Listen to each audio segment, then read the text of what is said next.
Hi, everyone, and welcome to episode 90 of the Tick Bootcamp podcast. The title of today's interview is The Good Wife, an interview with Jennifer Gladysz. My name is Richard Johannesson. And I'm Matt Sabatello. Today's podcast guest is Jennifer Gladysz. Jennifer Gladysz is a 46-year-old health coach and Lyme co-pilot from Joshua Tree, California. Ms. Gladysz and her husband, Keith, lived in upstate New York when he first started to exhibit the symptoms of a tick disease. Mr. Gladysz fell off of a horse and had issues with his neck and his back. The pain from his injury spread to other parts of his body and especially congregating in his knees. He tested positive for Lyme disease and was given doxycycline, but it didn't help. Mr. Gladysz, a musician, couldn't make music, and he couldn't be around his two children. His sensitivity to sound was too severe. The couple finally went to the famous Dr. Daniel Cameron, who put Mr. Gladysz on long-term antibiotics. Through the help of his wife, Mr. Gladysz also benefited from the Dr. Stephen Buhner herbal protocol, cannabis, and the carnivore diet. Hey, Jen, and welcome to the podcast. Hi, thanks so much for having me here. I'm really excited to talk to you guys about our experiences. Well, we're really blessed to have you on today, and we'd like you to please begin the podcast by introducing yourself to our audience. My name's Jen Gladysz, and currently I live in Joshua Tree. I'm from New York, and my husband, Keith Gladysz, has had Lyme for the last 10 years, and he's been in remission for the last year. Do you and Keith have any children? We do. We have 3 kids. I have an older daughter who's 24 and who's living in Buffalo, and I have 2 younger kids, an 8-year-old boy and a 4-year-old girl. We're glad at least some members of your family stayed in New York. I mean, the rest of you decided to abandon us for the West Coast. So thank you for leaving one behind. I'm still trying to get her to move out here. So fingers crossed. So Jen, before you left us and went to the left coast, can you share with us what you were doing here in New York? Yes. So Keith and I both grew up on Long Island. Then we lived in the city for a number of years. And we had a pet care business in Brooklyn for 15 years. At a certain point in the business, I was able to work remotely. So we moved upstate to first West Shokan, then New Paltz, and then Kingston. So all in like the Catskill Mountain area. And when did Keith first begin to show the symptoms of a tick disease?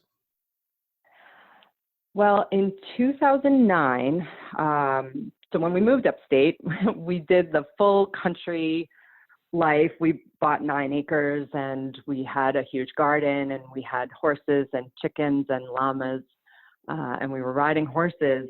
And one day he fell off our horse, and it wasn't a bad fall, but it was enough where he had some neck pain after he fell off the horse. And the neck pain lingered longer than we would have thought. And I kept saying, I think something else is going on that's weird.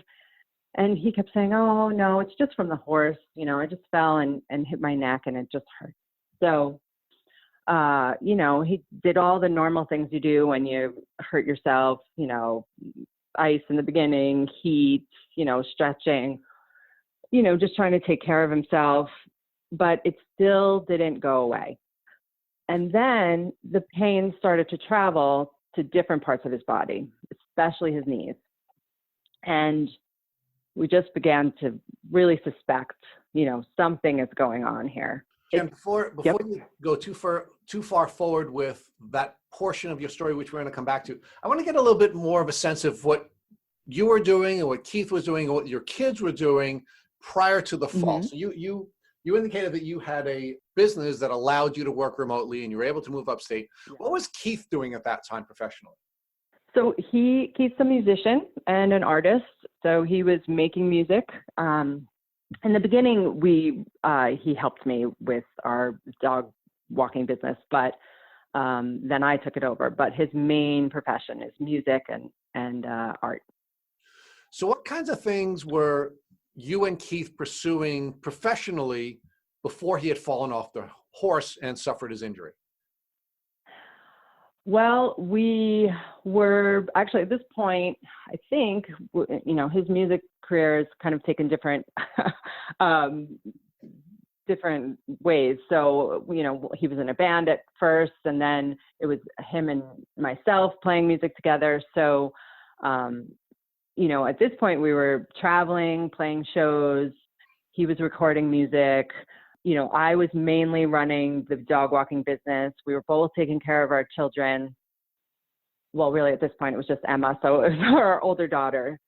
And, we were just living our dream country life up there, in the mountains, taking care of our animals and running around in the woods with bare feet. And looking back now, I'm like, why were we doing that? We should have known better. But so we were very active, before moving upstate, that we would go upstate as many weekends as we could, camping, hiking. It was our dream to be up there in nature. What kind of a dad was Keith to your then oldest child? Was he very involved in her life? Was he a very active dad, or was he a different kind of dad? He was a very involved dad. Since we both work from home, we both try to spend a lot of time with our kids. It's, a priority for us. So my sense is the way you're describing this sort of picturesque life that you had, you, your husband, and your daughter all moved upstate New York. You were living in this beautiful environment. You were able to work from home. You were able to spend a lot of time together and support each other through various professional pursuits. And then Keith fell off the horse. Yes. And everything changed? And things started to change. It was gradual. And I think that that's part of the problem. I've been thinking a lot lately about denial. And I think there was a level of denial. And also, we didn't know better. But there was a level of denial about what was going on and whether he was actually sick. And not just our own denial, but, from the doctors as well. So he fell off the horse, and it took us probably 2 years, maybe a year and a half before we actually got the diagnosis that it was Lyme. So let's pause there for a second, Jen. Yeah. You grew up on Long Island. Your husband grew up on Long Island. I'm sure ticks were a part of your lives. So tell us what you knew about ticks and what you knew about Lyme disease at the time things began to change from this beautiful life that you had set up for yourselves. Yes. So growing up, I remember my mom always saying, ticks are dangerous. And my mom was like my Girl Scout leader. We would go camping. So I've always been out in the woods in nature. My mom is a nature person also. But she would always say, oh, ticks, be really careful. Don't get ticks on you. Check for ticks.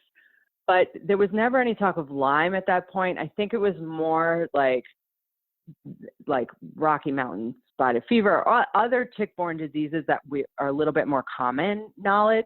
Not that a little bit more common knowledge. It's just that they're dangerous.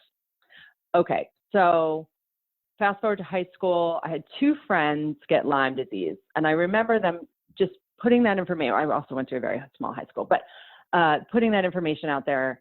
These 2 girls got Lyme disease. They had their antibiotics, and they're better. That was what we heard.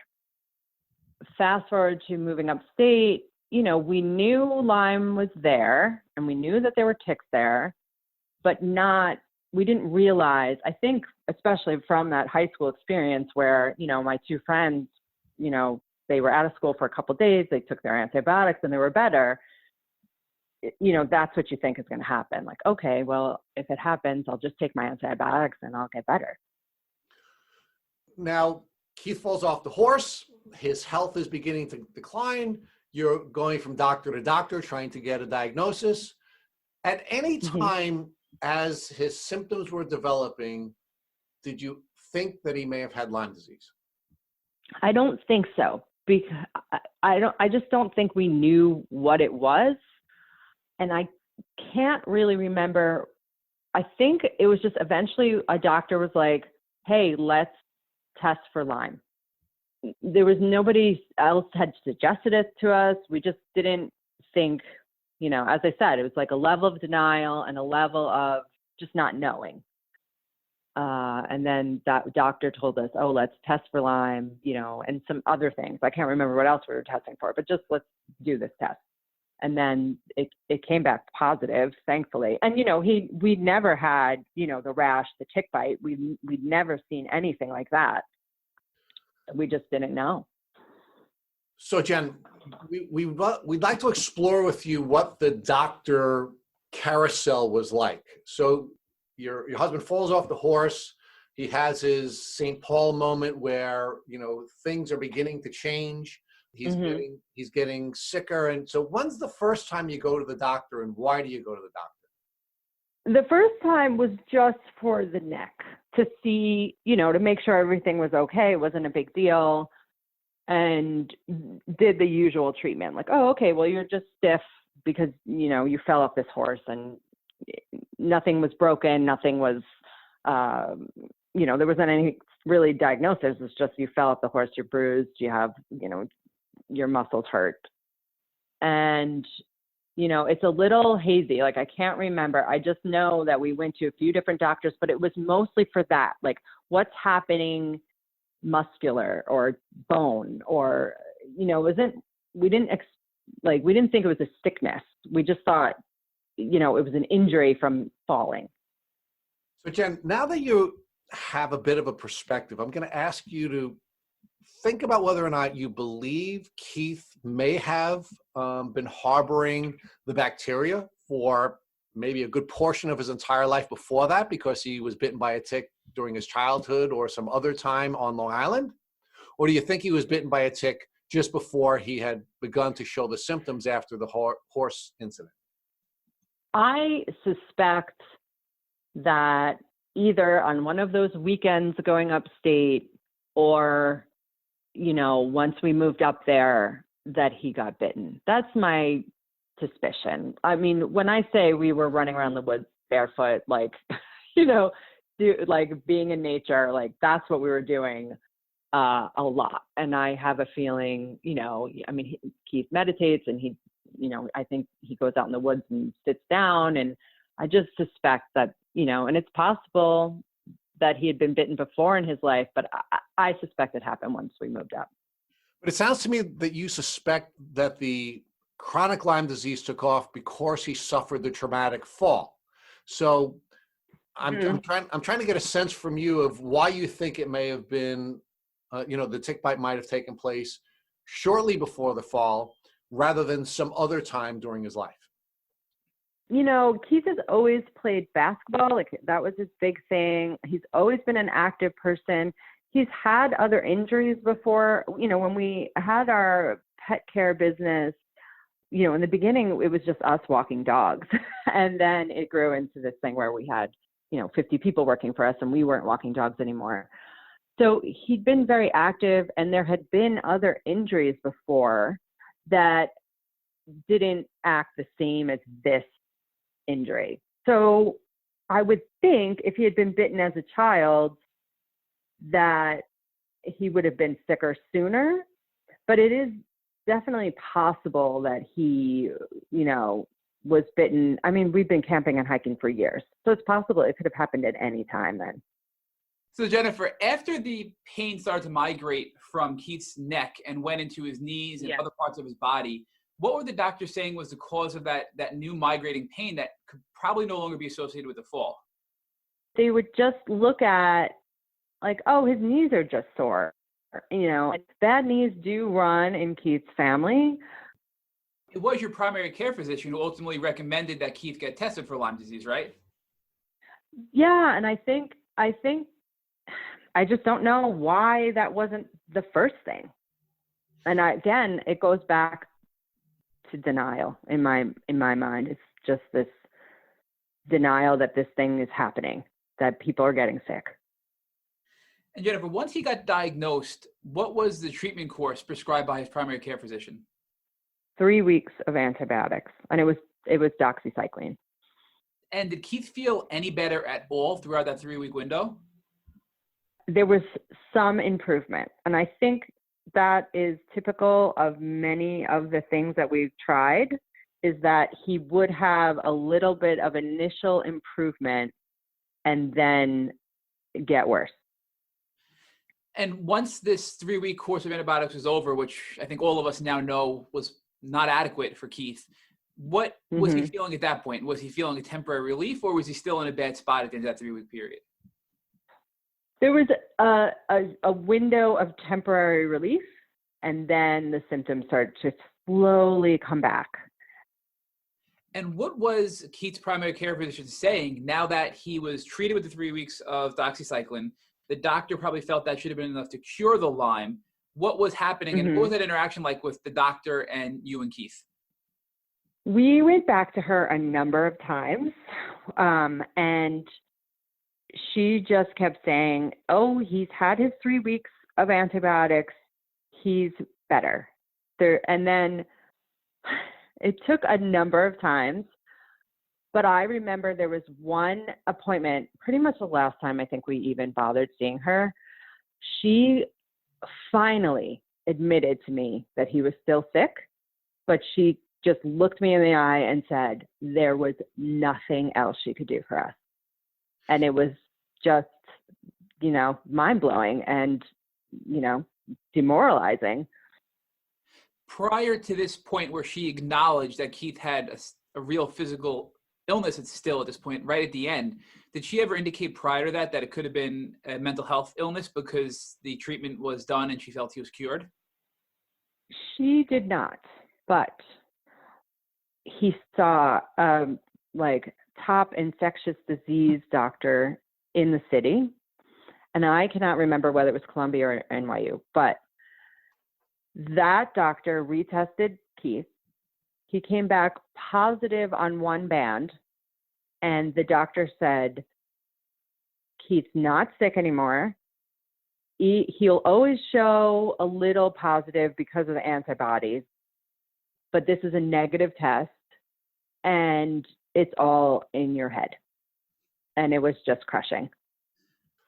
How was Keith being affected by these progressing symptoms? Was he able to pursue his career as a musician? Was he able to be the dad that he had been before? How are these events changing him? So it did progress somewhat slowly. And then also, I think, again, our denial of how sick he was. So, we were young people, not expecting either one of us was going to be chronically ill. And the doctors, there's still a question of whether chronic Lyme disease exists, although we know it absolutely does, but there's still that question out there in the mainstream medical community. So all of those things kind of contributed to us just not really facing it as much as we probably should have. And since the regular medicine wasn't helping us and he was still not feeling well, we did now start our path to find different ways to have him feel better. But he's starting to increasingly need to sleep, need to take time for himself, mood issues happening, chronic pain. So those things are all happening at that time while we're still trying to pretend like everything's okay, and then at the same time seeking other means of treatment. Jennifer, some people that have Lyme disease have what they describe as Lyme rage, where whether it's their symptoms or neurological condition, they get this rage they never had before in their life. Did Keith ever experience anything like that? Yes, I think he definitely had some anger issues. And, there was a time when that absolutely affected our daughter, maybe more so than me. When you have a teenager, it can be challenging. So I think his anger would come out at her. And there'd be times when I would pull him aside and we'd talk about it. And I would say, hey, maybe we should just, your anger is affecting things here. If she's doing something that needs instruction or correction or, some parental advice, maybe I should be the one to do that. So what advice would you give to our listeners who are going through Lyme rage currently? What could you provide to them as a tip based on your observations with Keith to help them get through it and beyond it? Well, Keith did a lot of hard work and through his whole journey. And I would say meditation was hugely helpful for him. And he did work, at this time, he was working with a teacher who did, guided meditation, and he was part of a meditation group. So that was very helpful. Jennifer, backing up a little bit, because you mentioned that you went to New York City and saw some of the best doctors, where the infectious disease doctor told Keith that you don't have Lyme anymore. You're always going to have a band positive because of the antibodies, and it's in your head. But before that, you actually had found an osteopath locally who had prescribed Keith an additional, I think, 6 weeks of antibiotics. Can you walk us through that piece? Yes. I think actually the osteopath happened post seeing that doctor. And that was a turning point when we found that osteopath who would do these osteopathic sessions with Keith, and it would help his body feel better.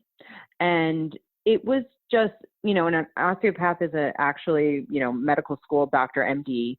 So that osteopath told Keith that he believed that Keith was still sick. He said, I don't know what it is, whether we're calling it chronic Lyme or, what it is. I don't know why it happens. For some people that it seems to linger, but I believe that you're really ill. And that was, like just so helpful to have somebody tell you that they believe you. And he was willing to give Keith 6 weeks of antibiotics, but he couldn't give him more because he was afraid he would lose his license. So I want to learn more about what it was like for Keith now. He was already on the 3 weeks of antibiotics. He got a little bit better, had a little period afterwards where he was feeling better, and then declined again. Did this now 6 weeks of antibiotics have any additional improvement with his health, or did he sort of plateau at that point and not get any better? So again, it was that little bit of improvement that makes you feel like, oh, okay, we might be on the right track here, but then it doesn't last. And then, the wind is taken out of your sails yet again, because this treatment, didn't help. And as time went on, Keith just continued to decline now. So post this 6 week period of doxycycline from the osteopath, things got so bad with his sound and light sensitivity that you actually had to, I think, separate your locations in the home. So can you talk to us about how his symptoms worsened and how it impacted your family? Yes. So at this point, it's been a little while, a little bit of time until we get to this point. I had my son 8 years ago, and when I had Flint, it was like we still didn't think Keith was that sick at that point, so we had a baby. And then we did a little bit of traveling, and then but at this point we had decided to move from this house on 9 acres to a smaller house in New Paltz. So we moved there, we had our son, my daughter went off to college. So Keith's like still having problems, but we're still somewhat functioning. Then we decide to move again, and we moved to Kingston. And I had my daughter, who was a surprise, but a happy surprise. But Keith was more sick at this point. He was able to help me through a difficult pregnancy. But once she came, that's when things really took like a big downward spiral, where we were living in a mother-daughter house. So we had a small apartment downstairs and then the main house upstairs. I was, raising 2 young children, and Keith was walking with a cane. He had social anxiety. He couldn't be around the kids because his sound sensitivity was so bad that he would just have to run away. And it's difficult to tell 2 little kids that you have to be quiet So we were living separately, and I was, and he would spend as much time with the kids as he could, but it was not much time at all. And, he missed the kids, and he missed spending time with him. He was also sleeping a lot, and I would go downstairs to take care of him, and, he'd be in this dark bedroom, sleeping many, many hours a day, just in pain. And, that was the darkest time. And I'd like to talk to you about the contrast between who Keith was before he got Lyme disease and now the Keith that we hear you describing as a guy who's living separate from his children, staying in the dark, not playing music, not being a good husband. Yeah. It's a really stark contrast that I think we need to emphasize. So just share with us a little bit what kind of dad Keith was and what kind of husband he was and what kind of a professional was he before he had gotten sick, so we can compare it to what you just described for us. Yes.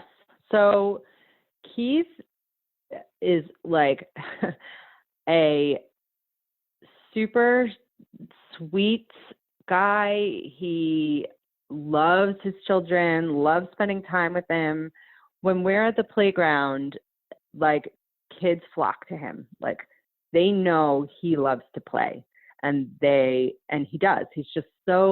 He's better at it than I am. Like, I'm not the best player, but the kids just love to spend time with him. In terms of music, he's focused, he's driven. When this all happened, his career was on the upswing, things were happening, and he loves to he's just focused. He's just an amazing musician, and he loves to make music. And he was always a social person, loves to talk to people, loves to, connect with people, just like an all around great guy that people, like to hang out with. And then an active person, played basketball, loves to go to the beach, loves to go camping, all of those things out in nature. We used to kayak all the time. We have this athletic, outdoorsy man who is kind, who loved his children, who loved his wife, who, created this environment with you where you would have the ability to spend a lot of time together, and then it crashes, right? He's now an 80-year-old man hiding in the dark, not playing music, not interacting with his children, just, isolated from all of you. Yeah. And that isolation, like, there was a number of years where none of us could be social. Like, we would just be home, and we couldn't have friends over, and we couldn't, we would travel to see family sometimes, for the holidays or whatever. And my mom's on Long Island, and, so we would still try to keep that up as much as we could. But, there was a time where we were all hermits. So how is this affecting you? It was very stressful. So Jen, how is that stress presenting itself? You now have 3 children, 1 in college, 2 younger children. Yeah. You have a business that you're running. You have a husband that you're caring for. How is this affecting you? Yeah. So I am the kind of person that pushes everything down and just gets the job done. And I would just look at what needed to happen and make it happen, but completely stressed, emotional eating for sure, emotional drinking. I'm holding it together for the kids mostly. Stop taking care of myself. My self-care went out the window. I didn't have a haircut for like 2 years.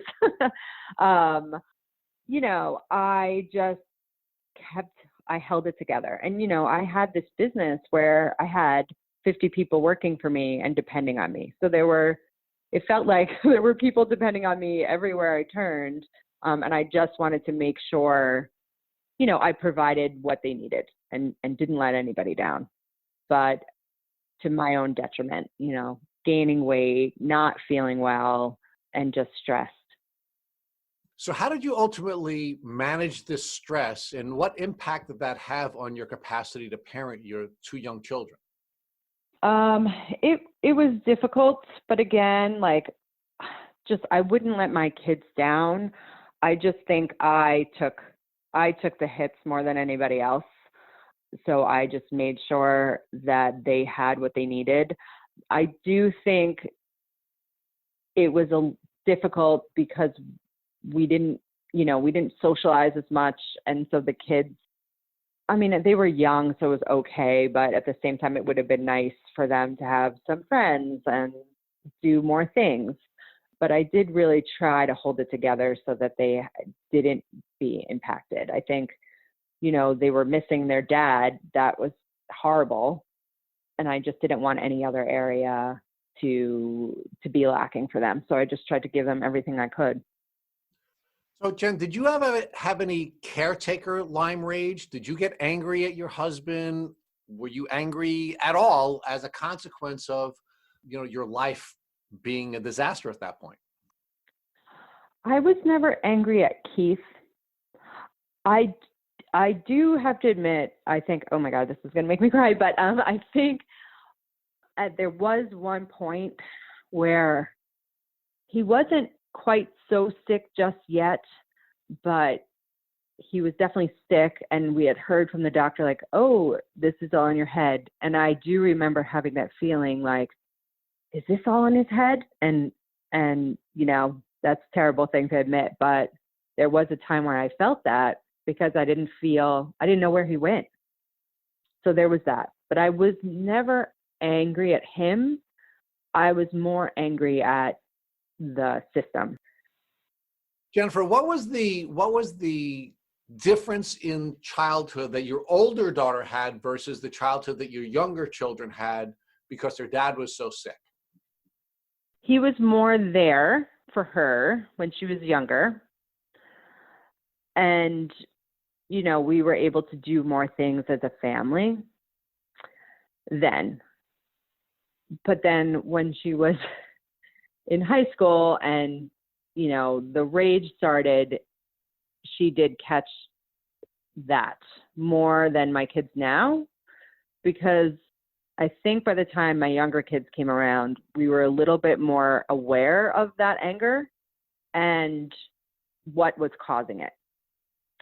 And also he couldn't, so she got the anger, but then they got the absence because he couldn't be near them. So I think that would be kind of the main difference. Well, what about some of the parenting decisions you made? For example, I understand from our pre-roll conversation that you had made some decisions about your lawn, you made some decisions about your animals that seemed to be different for your older child than it was for your younger children. Can you share some of that with us and some of the decisions you made after learning about Lyme? Yes. So my older daughter, we would take her hiking. She still loves camping and hiking to this day. She would always be out in nature, especially once we moved upstate. We didn't limit that because we didn't realize that there was a risk. Thankfully, as far as we know, she wasn't bitten by a tick. She doesn't have symptoms of Lyme disease, but she kind of had a more carefree out in nature sort of childhood. But then my older kids, when we moved to Kingston, or even before we moved to Kingston, I would I wouldn't let them touch grass. I wouldn't let them walk in the woods. And we lived in an area where that's what you do. It's the country and it's Catskill Mountains and you go camping. And so we didn't do that with them when they were that little. And then once we moved to Kingston, we ripped up our whole lawn and filled it with rocks. And our neighbors thought we were crazy. Their friends came over and said, "Are your neighbors from Nevada?" And they just didn't understand why we did that. But I couldn't let them outside on the grass feeling comfortable. There was one time there was a park near us where we lived and we could walk there. And the park, I felt okay because it had, it didn't have grass. It had wood chips. I mean, I don't know, maybe chicks hang out in wood chips, but I felt okay with them out there. But one day we walked across a lawn to get there, and there was a tick on my son's head, and it didn't bite him. I got it off, and then that was the last time I let them touch grass. I wouldn't let them go on the grass after that. And I didn't want them growing up. I mean, I love nature. My husband loves nature. My older daughter loves nature. Like, our family loves camping and loves being outside. I did not want to raise Flint and Snow to be afraid to be outdoors. And I just feel like it's such an important part of being a human being to be out in nature. So I just ripped up the grass so we could be outside. Jennifer, could you talk us through how you ultimately found Dr. Cameron, who is probably one of the best Lyme litter doctors in the country? We, through this whole time, I kept researching. And there was a point in time, Keith definitely had neurological issues from the Lyme, these mood issues and anxiety and depression. And there was a point in time when I said to him, let me do all the research, because you can go, when you go online, you can go down the rabbit hole and you can find all sorts of crazy things. And some of it's true and some of it's not. And I feel like when you have a brain fog and when you're not thinking straight and you're so ill and you don't feel well, it's hard to do your own research and to be able to weed through like anything, what works and what doesn't, and what sounds crazy and what doesn't. So I said to him, let me do the research. And so I took over that for him. And we just I kept researching and trying to find, what would work. And at that point, we were still trying to find a regular medical doctor to help us. But, there was a lot of discredit out there. Doctors had lost their licenses. There's the message that Lyme literate doctors are quacks. So, as you're going through this disease, you're still coming from what you've learned growing up, that when you're sick, you go to the doctor and they have the knowledge. They went to medical school. They're the experts. They're the ones that know, they can fix you. You get sick, you take a pill, you get better. So we were still trying to find a doctor to do that for us. But I was afraid of Lyme literate doctors because of this discredit, the message that discredits them. But finally, you get to that point where you will try anything.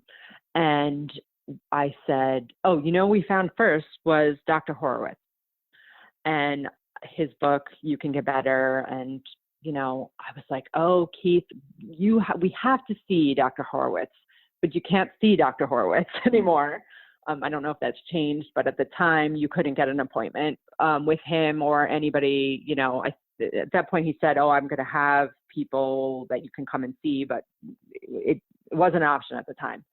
So then I said, okay, well, let's keep looking to find, another, top Lyme literate doctor that you can go see. So at that point I found Dr. Cameron.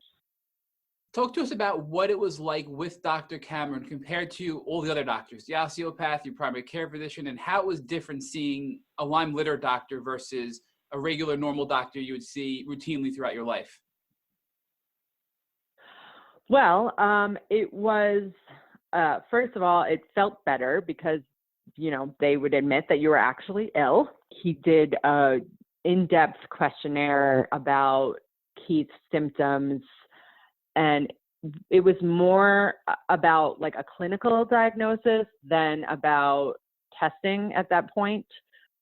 Dr. Cameron went through all the symptoms and kind of figured out, okay, you definitely have, Lyme, and then these are some of the co-infections you may have, and let's treat you based on your symptoms and your, what we understand about Lyme and co-infections. And Jennifer, what was the treatment plan that Dr. Cameron put Keith on after that first visit?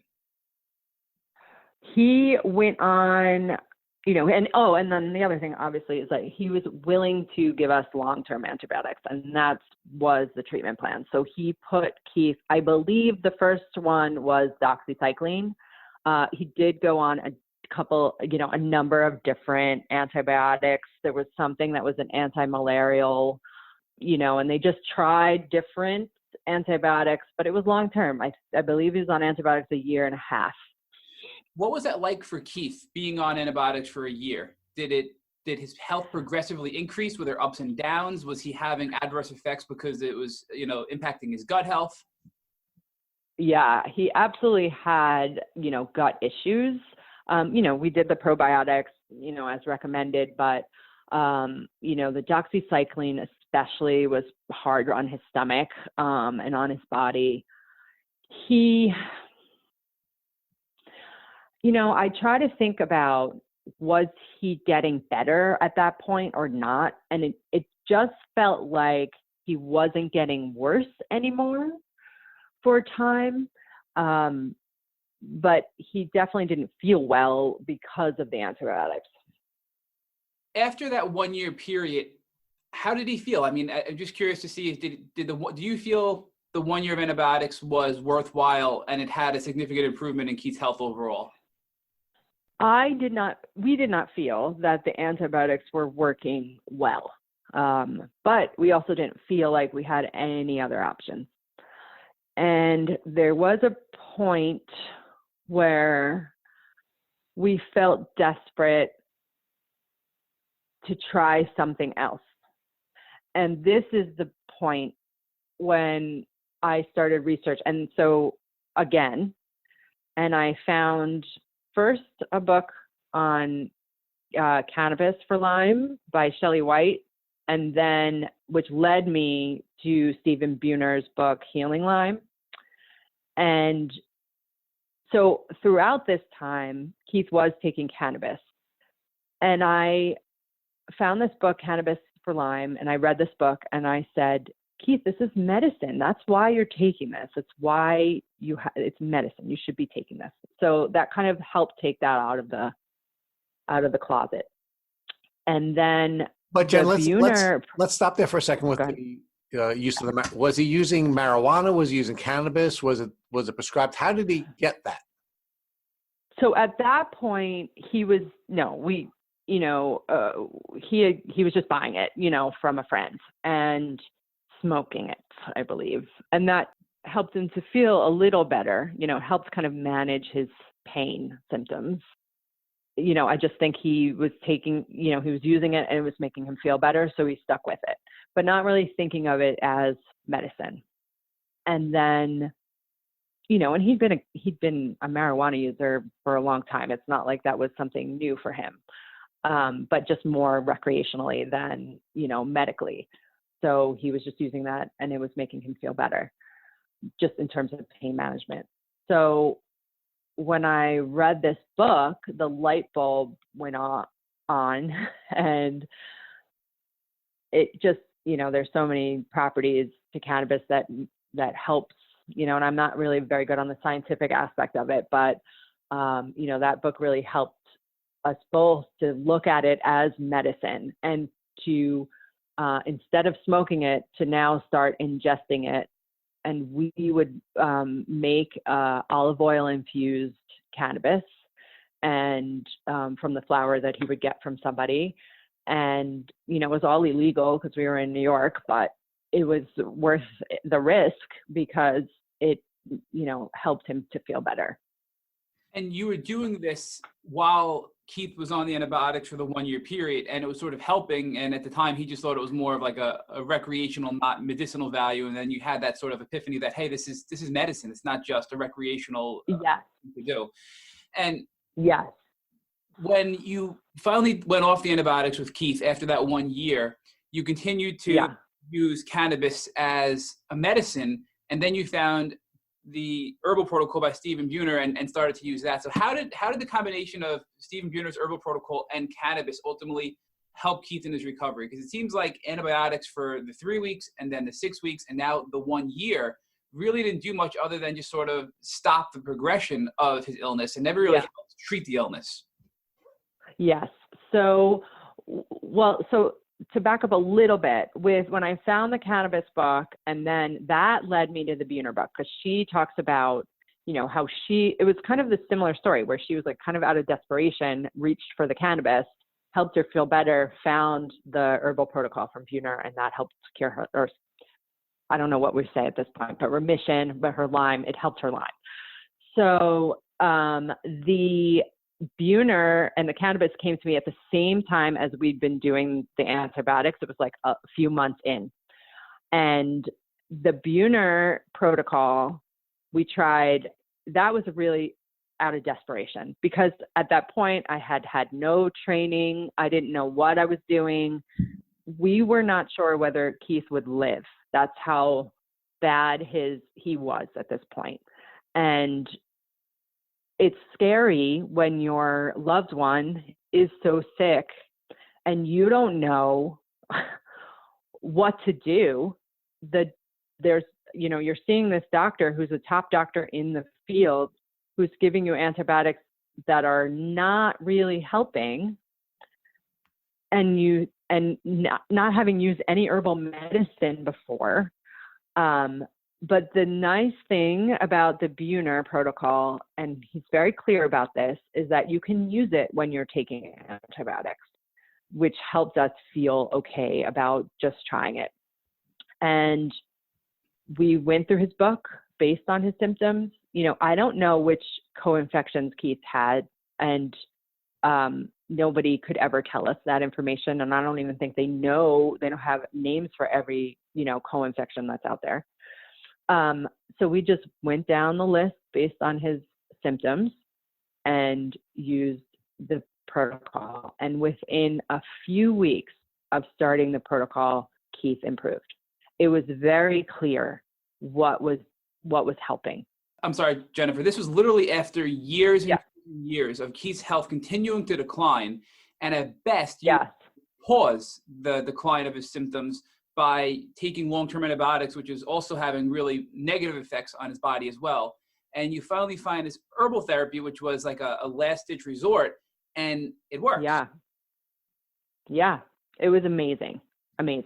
Did Keith have any herxing or side effects or symptoms that go along with the herbs? Yes, he definitely had times where he felt like herxing, or like felt worse, but kind of clear that he was still getting better. And we would just adjust his dosage based on what was happening, or if there were new symptoms, because I feel like one of the things we learned was, okay, so you have Lyme, you definitely have co-infections. You want to treat first the thing that's bothering you the most, and just start there and like work out. So you may get rid of some symptoms, but then a new symptom pops up, or, that symptom that wasn't really bothering you now is bothering you more. So we would adjust his protocol based on his symptoms. And that was when we were clear that he didn't need the antibiotics anymore. And then we took him off the antibiotics, and it was very clear that he didn't get worse at that moment. He was still on the herbs.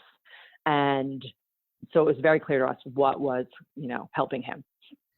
How far would you say the combination of herbs and the cannabis recovered Keith's health? I think he got maybe 50% better. It's hard to say. Like, we did herbs for a long time, probably a year.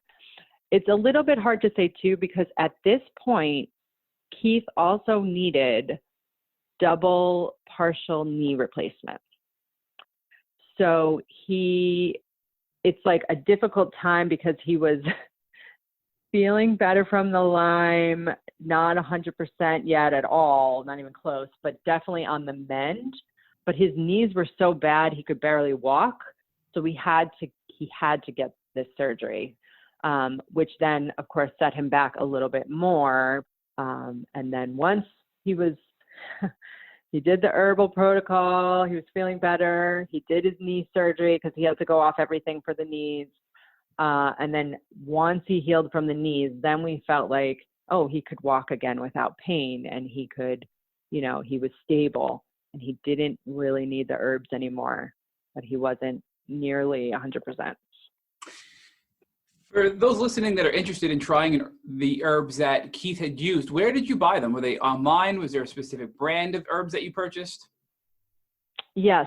So in the Buhner book, and you can find a lot about his protocol online as well, there are often recommendations of where to get herbs. I know Mountain Rose Herbs was one of them.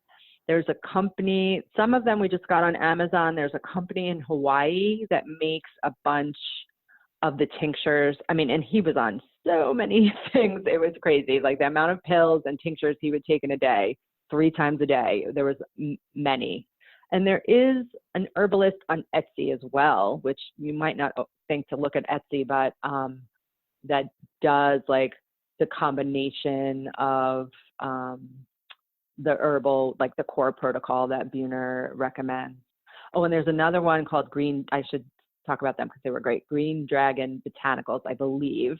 And they have a lot of the herbs that you need.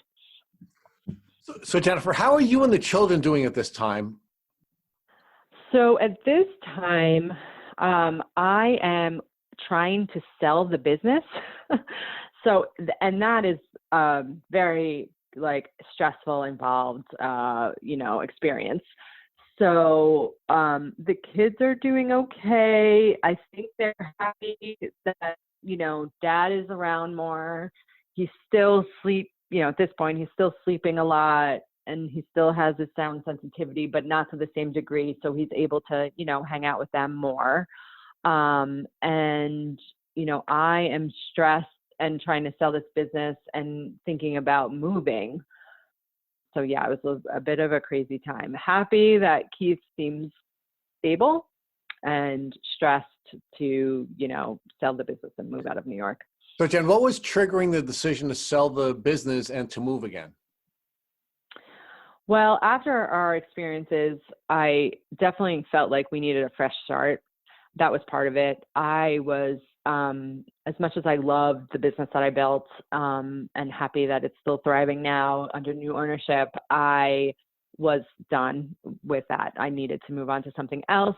And then the biggest reason was to get out of such an area with ticks. Like we wanted to find somewhere we could go where there was less Lyme. And Lyme is everywhere and ticks are everywhere, but we just didn't want to be in such a highly concentrated Lyme area. When you live in New York, especially upstate, you either know somebody with Lyme or they know somebody, everybody, there's like Lyme is only like once removed from you in any moment when you're talking with somebody. Everybody has Lyme or knows somebody with Lyme. So you guys were packing up and moving because you wanted to outrun the Lyme. Yeah. How did you look when you looked in the mirror? What did you see looking back at you after this terrible journey that you and your family were on? Well, I felt old and I felt worn out, and I hadn't been taking care of myself for a number of years, and I had gained weight that I couldn't lose. So I was just feeling old. What did you do next? I mean, what was the next set of events that caused you to have the positive changes in your life? So at this point, we sold the business, which was a huge relief. I trained the new owners. We sold our house. We bought a camper, and we all moved into the camper. My older daughter, is in college, and at this point she's graduated and working and on her own. So we packed up the 2 younger kids into the camper, and we decided, by selling the business, I had bought myself some time before I had to decide what I was doing next. So we decided to take a year and just travel the country and see where we would end up, see if we could find a place where, we felt like would be home. So, it was amazing. We, traveled down south, and then we traveled cross country. Both myself and Keith were still having health issues. We didn't feel healthy. Like I said, I felt old. Keith felt worn out. Still not, he was stable, but not 100% by any means. So, out of we just kept searching for something that would work. And then I found the keto diet and decided, even though, again, once you've gone through this thing, this, illness, this journey, you're willing to try anything. And keto sounded crazy. You see all the articles in the news, like, don't try keto, it will kill you, it's the worst diet, don't do it. But then on the other hand, you see all these people who are feeling better and they're losing weight, and people with autoimmune disease feeling better. And we decided to just, take the plunge and just try it. There is somebody I follow online who had brain cancer and was treating his brain cancer with keto, not just keto, but, he was, and felt like that was definitely part of his cure or his remission. So, I felt like if somebody has brain cancer and can try this diet, we could try it. So we do all the research and we start trying the keto diet, and we both immediately feel better. And the world is a little more clear. We both start losing weight effortlessly just by changing our diet, not adding in exercise. I mean, we're active, we move around a lot, but we're not big exercisers. So just by changing our diet, we start to feel better. But the same people that I was following with the brain cancer, they also would do the carnivore diet sometimes, and which sounded even more insane. But also everybody says it's a healing diet. So I start researching the carnivore diet, and we find this woman, Charlene Anderson, who 21 years ago cured her Lyme, or put her Lyme in remission, however you want to say that, through the carnivore diet. So, she tried antibiotics, she tried herbs, she tried a number of different things. And finally, her and her husband said, let's try nutrition. Let's see if maybe we can, this has got to be the piece that's important. So Jen, I just want to interrupt you here and walk you back to the keto diet. So did you look for a dietary change that was going to be helpful to your husband, or were you looking for a dietary change that would be helpful to you, or something else? Well, I have to admit, it was more about vanity than anything else. As I said, I was feeling old at 45 years old. I was feeling old. I, had gained weight. I didn't, couldn't lose.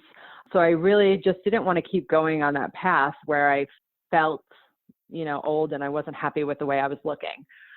Also, though, my own fatigue and, that definitely came into play, especially when you start to read these stories like, I would look into it and see, oh, wait, great. I could effortlessly lose weight. Okay. That's what I'm looking for. And then, oh, wait a minute, look at this person.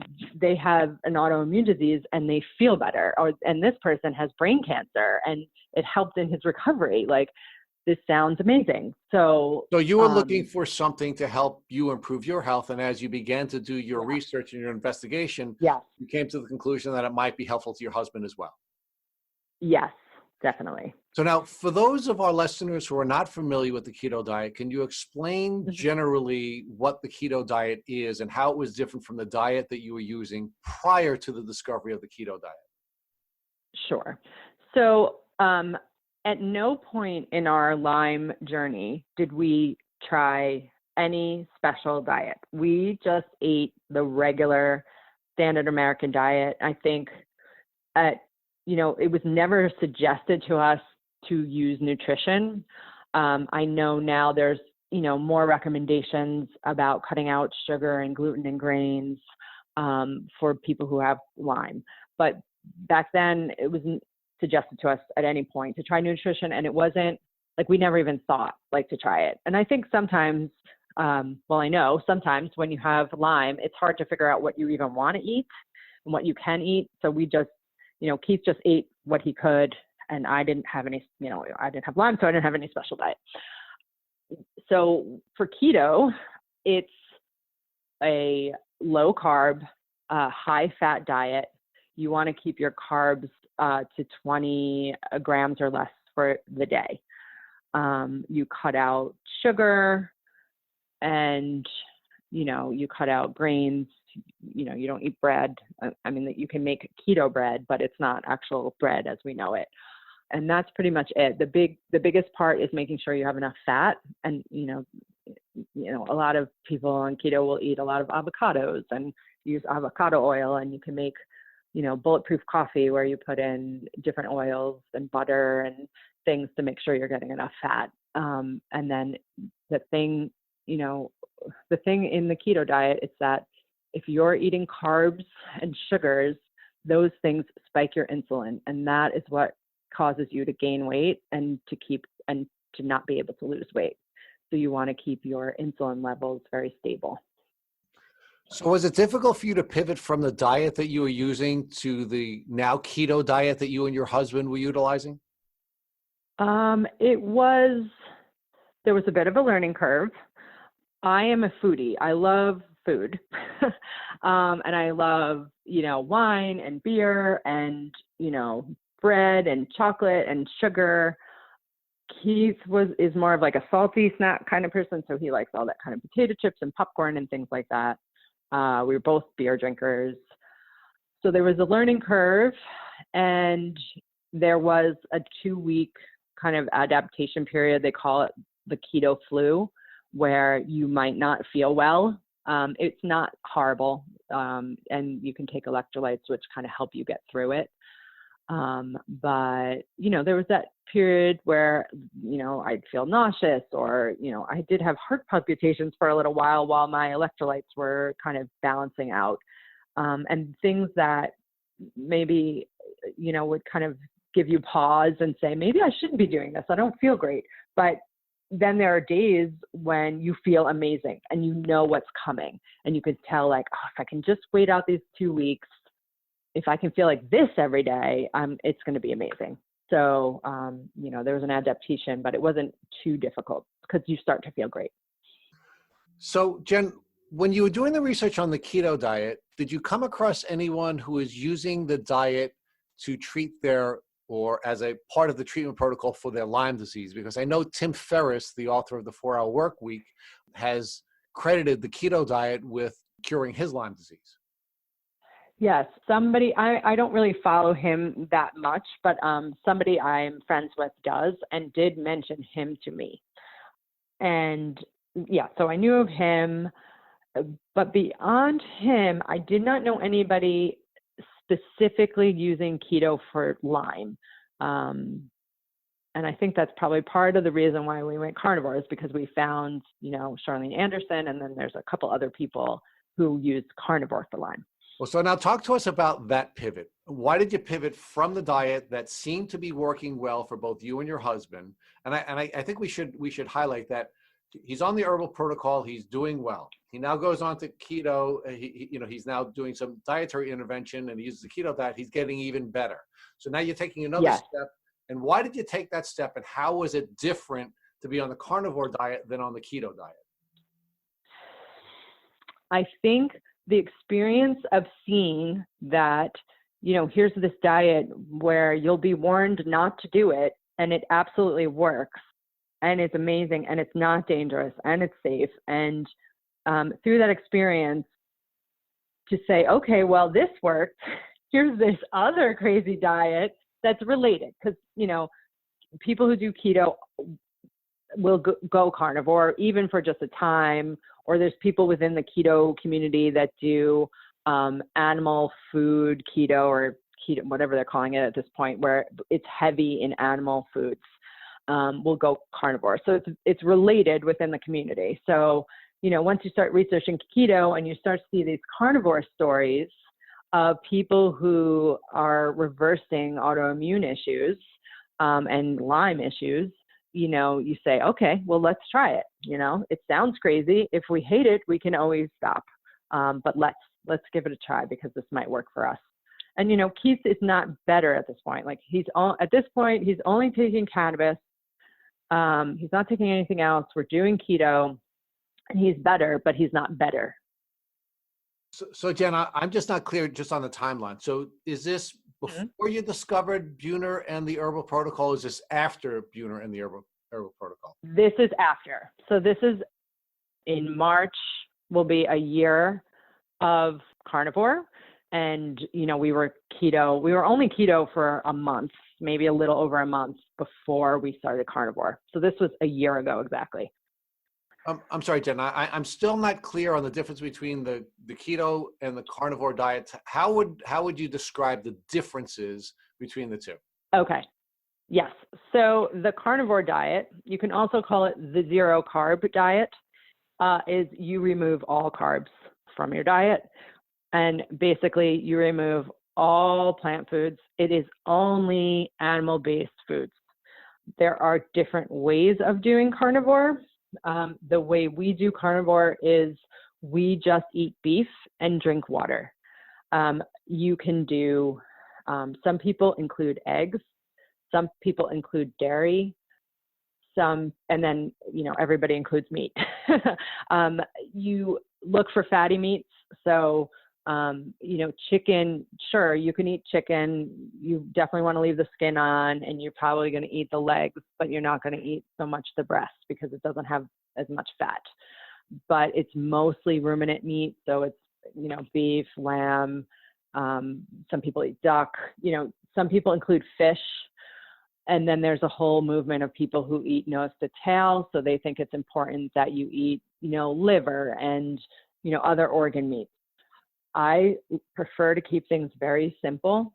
The people who have been doing the carnivore diet the longest, people who've been doing it 8 years, 10 years, 20 years, most of them all just keep it simple and don't care about eating organ meat. So they just eat beef and bacon and that's it. I'm fascinated by this. So that's what I'm going to ask. So for breakfast, lunch, and dinner, all you eat is beef. Yes, but we don't really eat breakfast, lunch, and dinner anymore. I know it sounds crazy, and especially to me, who was such a foodie and loved, all kinds of food, but something changes. And I pretty much only eat one meal a day or maybe 2 meals a day where, you're not hungry. You don't snack. You don't need to eat as much as you did before. And so my main, thing that I eat is I'll eat I haven't eaten yet today. I'll probably eat closer to 2:00 maybe. And I'll eat a steak and some bacon. And usually ribeye because that has again, this is all about fat. So you want to make sure you have enough fat. If I have enough fat, I don't have sugar cravings. I don't crave any other food. But if I don't have enough fat, then I could have a sugar craving. And that's it. I use butter and I drink water. So we go from keto to carnivore. Keith was on the fence about it because, again, it sounds insane.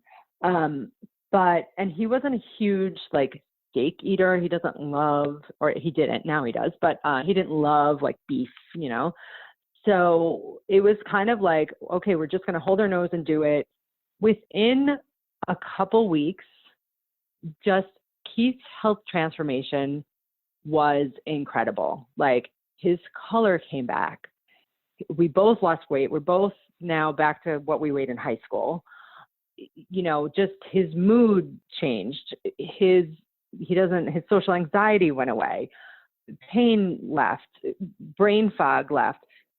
I didn't consider myself sick. I didn't have chronic Lyme. I didn't have Lyme ever, but I had a brain fog that lifted that I didn't even know I had. People who haven't seen Keith in years, friends and family, they see Keith and they say, wow, Keith's back. And it was, in my opinion, nothing short of a miracle. It was amazing. So how is Keith doing today? I would say he's between 90 and 95% better. He has an occasional flare if it rains. And even his flares now are more manageable than before. They don't last. We can kind of predict when they're coming. He can up his fat intake a little bit to see if that can kind of help, alleviate the flare. But beyond those, few and far between flares, his energy is back. His, like I said, his coloring is back. It was so weird to think back now because I can see the difference, but I felt like now that I see his color came back, it was like he was gray for so many years, and he's able to play music. He's going to coach the basketball team here in Joshua Tree for the kids. Like, he's back, and it's amazing. How has this all changed you, Jen? I mean, it's an unbelievable transformational story about your husband who went from being a zombie to being back to being your husband again. How has this all changed you, and how are you different as a consequence of this Lyme journey that you've been on with your husband? Well, when I sold my business, I knew that I would want to do something new, but I didn't quite know what that was. And I had this idea that I wanted to help people who had been through similar experiences. So at first I thought I'd be an herbalist because of the Buhner protocol and how that, absolutely in my mind saved Keith's life. But when I saw how the nutritional changes brought him back, then I decided I wanted to study to become a health coach so I could help people, reach remission quicker, by using, nutrition and then, other lifestyle changes and, movement and, potentially herbs based on what they've been using so far. So based on what we've learned, what works to help others. So, so I'm starting to work with people who have chronic Lyme and hopefully help them get to remission quicker than we did. And so they don't have to take this very long journey to get back to health. So now you are currently a certified health coach. What type of an educational program did you have to complete to become the coach that you've now become?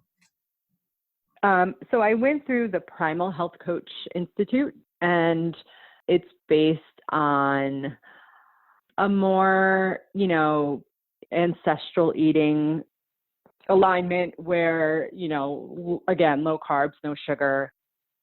So Jen, I understand you're also working on some other really cool stuff as part of the personal transformation you've gone through. And I believe that you've been interacting with people who are suffering from chronic Lyme disease in an effort to try to see if any patterns are developing when you're doing these interviews. Yes. So interestingly, like now that I'm awake to this world of coaching, I'm working with a business coach to help me, and she's specific for the health community. So she's a health coach. And part of our work was to interview people who have chronic Lyme to connect with the community. And I feel like these days, like, we're so focused on being online, like personal interaction has kind of gone out the window a bit. So it was interesting to set up these phone calls with strangers I don't know off the internet. And it was amazing to find all these people willing to talk to me, on the phone, just by posting in a few Facebook groups. I think the sad part of that is just that there are so many people suffering from chronic Lyme. It's mind-blowing, but it was pretty amazing to talk to people who had been there or who are going through it and who understand, and you understand what they're going through, and they understand, you understand what they're going through, and to compare notes and to just listen to each other. And it was pretty amazing. It's interesting because some of the other health coaches in other, areas, not Lyme, were having trouble finding people to interview, and, which I thought was interesting. with Lyme, I had way more people than I was originally looking for. So it was pretty clear to me that, you know, there's a lot of people suffering and there's a lot of people who want to be heard. And I wanted to provide, you know, a space for that. So I'm keeping the interviews going, even though, you know, I'm done with my assignment, just because I feel like it's really good to connect. And then I provided a phone number and, you know, just my email address. And I'm looking for people to come and, you know, leave a message or send me an email with the answer to this question. And it's, you know, what is the one main thing you'd like people to know about chronic Lyme? And I'm going to take all of these responses and share them on social media. And also, you know, I'm hoping one day to just put them together into a book or even just on a website, just so people opinions and things that they want you to know about chronic Lyme is recorded.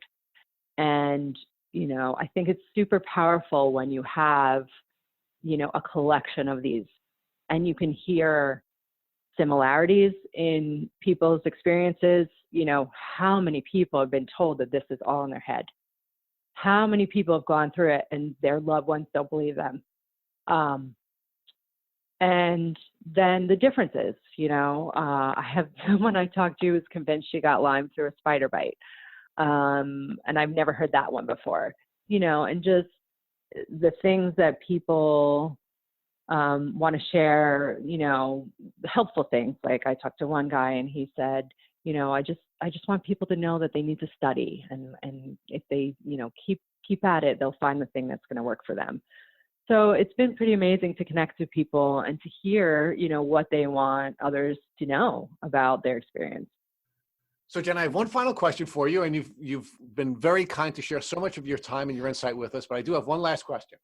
If, God forbid, tomorrow, one of your children came into the house and they had a tick biting them on the leg, what would you do to make sure that child did not suffer from the terrible disease that their father had suffered from?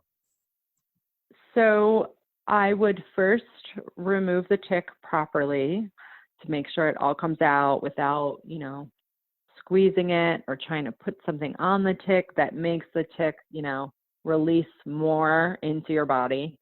And I would save the tick and have it tested, although that's kind of, in my opinion, not super helpful. You have to assume that the tick had Lyme. You just have to.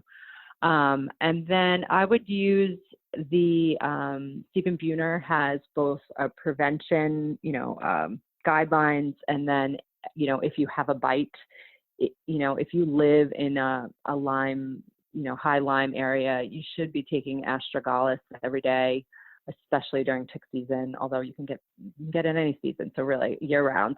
And then on the bite area, you can put andrographis tincture and green clay, and you just leave that on the bite area, and that will hopefully prevent an infection.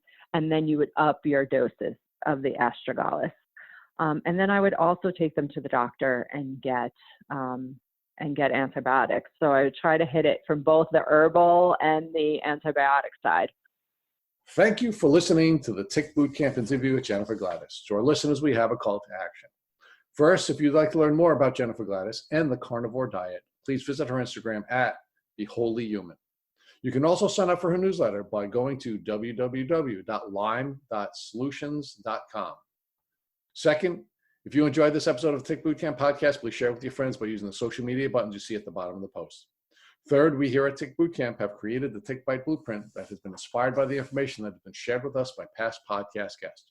We urge you to visit our website at www.tickbootcamp.com to view the blueprint. We would appreciate it if you would contact us with any suggestions you have for improvements. Fourth, please don't forget to subscribe to this podcast on iTunes, Google Play Music, or Spotify to get the automatic episode updates of our Tick Bootcamp podcast. And finally, we thank your listeners for your comments on our past podcast episodes. Please take a minute to leave us an honest review on iTunes, on Instagram, or on our website.